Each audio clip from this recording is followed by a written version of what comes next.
New Mexico, Ms. Stansberry, for 5 minutes.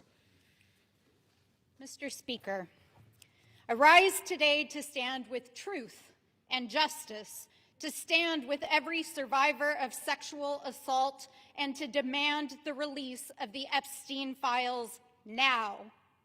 And to say to the one man on planet Earth who has the power to do so, Mr. President, it is time to release the files.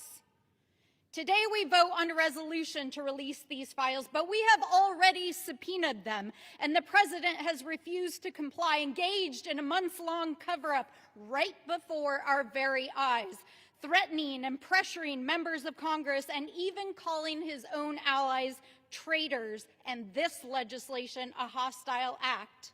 Well, Mr. President, the irony is not lost on us that such desperate attempts to evade accountability are at the heart of the matter itself, as the Epstein case is at its core, its dirty, rotten core, about rich and powerful men who abuse the system to avoid accountability, and who engaged in unspeakable crimes and believed that they could do anything to any woman or any little girl and get away with it because they knew their friends in powerful places would protect them, or they could simply buy their way out of the justice system.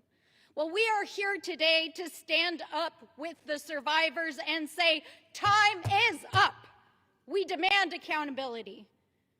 Now, it is also not lost on me that I am standing in this chamber, in this seat of power from which wars have been launched and the fates of millions have hung, a chamber where in the nearly 250 years of this great nation, only 3% of the people who have ever stood here on this floor have been women.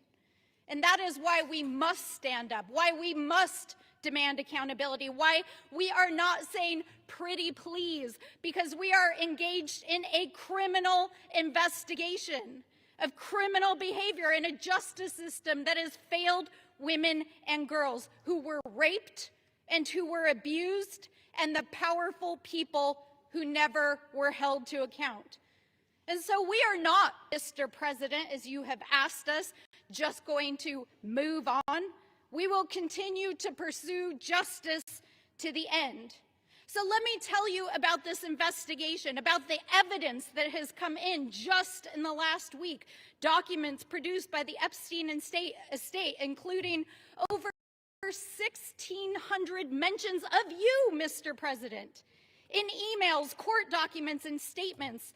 A lawsuit by a woman accusing Donald Trump of rape at Jeffrey Epstein's house, whether it happened or not.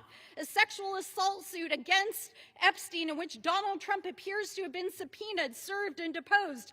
Sworn statements and court documents from a 16-year-old that was recruited at Mar-a-Lago and then raped and groomed, not only by Jeffrey Epstein, but his rich and powerful friends.